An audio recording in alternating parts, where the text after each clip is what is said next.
guys.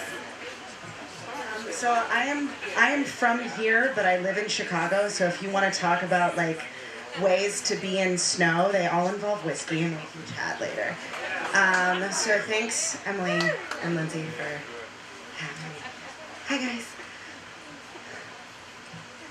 As of August, Kleenex can make me cry. Sort of a convenient situation, crying because of Kleenex. Well, here's some Kleenex. But it's used Kleenex that brings an ache. It's the Kleenex rolled up into a ball that I find in the pockets of my grandmother's jackets. The jackets that I'm going through now because she's gone and I'm left to play the game of wear or donate. Because I've got something of my dad's hoarding instincts. Right now the wear pile is larger.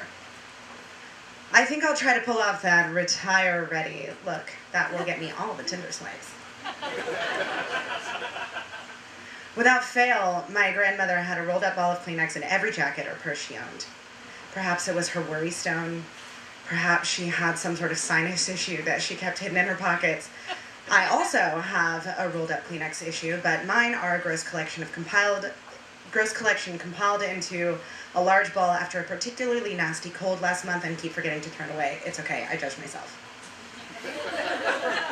The thing is, each pocket Kleenex immediately brings me back to the moment of my grandmother's death, the switch of her being here, and then not. I got one of those calls on a Monday that you know will happen one day, but then it does, and you have to decide if you're going to freak out or not, depending on your disposition. I actually got 3 of those calls, all missed because I was trying my best to ignore my phone after my ex-boyfriend and I broke up for the 9th time, the night before. My mom left a voicemail and then a text saying I should actually listen to the voicemail. Good job, Mom. She knows I haven't listened to a full voicemail message since, like, 2010. I also have to give credit to my mom with delivering the news that my grandmother had fallen and then had a stroke and now was unresponsive in such a calm manner that I was able to re-listen to that 34-second voicemail several times until the news actually became clear to me that very likely I had just lost my grandmother and that if I hadn't, I was about to. It took until the end of the week for me to get there. It was the week before school started, which is actually more hectic of a week than actual school when you're a teacher. But grandmother was holding on. My mom was there giving me reports. She stayed stable for a few days. I was slightly cheered that perhaps I couldn't go up at first, that I just missed the agonizing wait time. She'd be much better by the time I got there. Unfortunately, stable is something they will say about you even if you don't really look alive. They just don't think you're at risk for crossing over.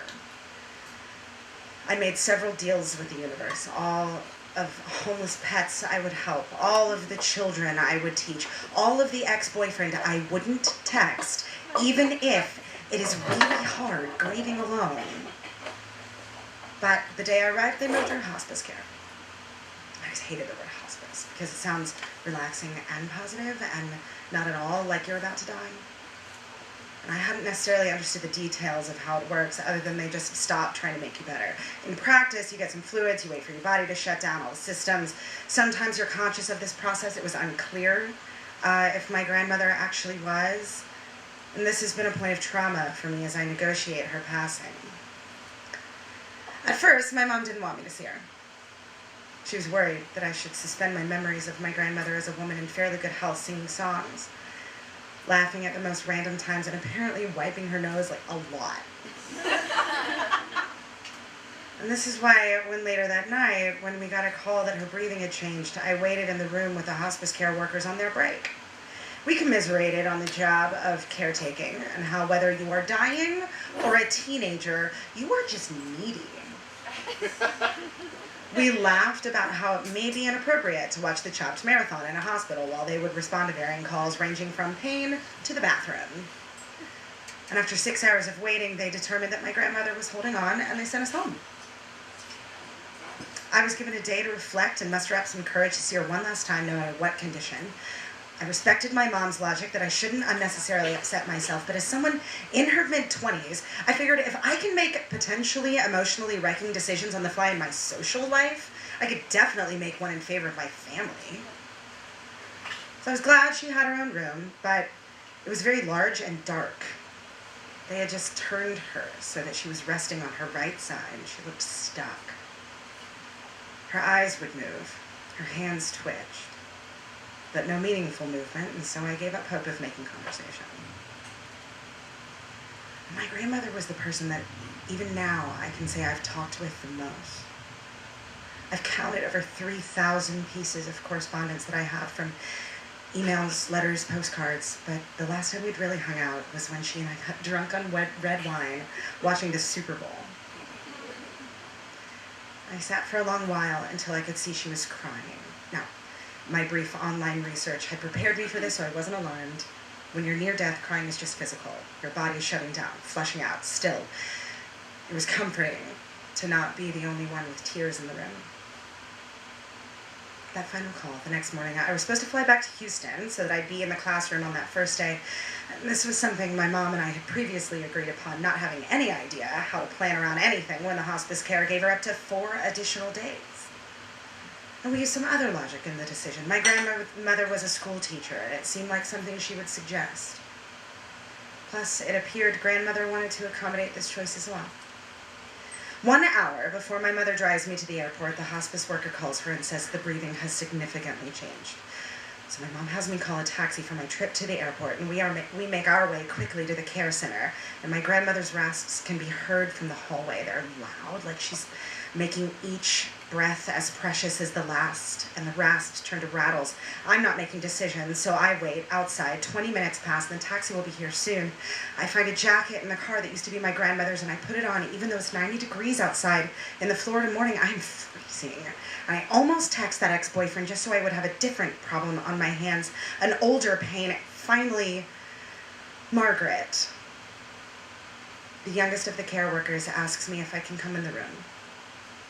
My mother has asked for me. The taxi driver calls. He's going to be late, and it is creepily obvious where I'm supposed to be right then. Margaret explains that it is abnormal for death to take this long. Somehow, I'm not surprised. My grandmother really enjoyed life. Really wanted everyone to enjoy life, so I was not surprised. Some people, when dying, prefer that their loved ones are all together. Some people prefer to die alone. It was apparent my grandmother had waited for both my mother and myself to be in the room together. Margaret made one final suggestion: we should play some music.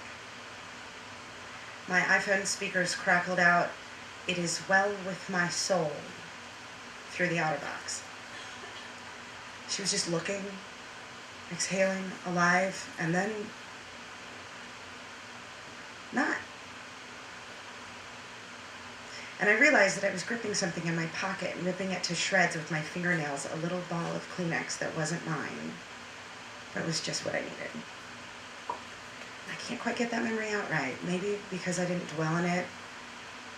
I stepped outside after with the taxi driver calling. I just wanted to get back to Houston and away from this reality where I didn't have a grandmother. 35 minutes after my grandmother's time of death, I had a boarding pass, and it was the same day Robin Williams died, making August 11th a pretty shitty Monday for everyone. I unpacked the last box of hers the other day and found the last Kleenex. And I put it back where I found it. And I think I'll carry these little reminders despite their emotional trigger. Turns out it's also comforting to have little reminders of death rolled up in a tissue.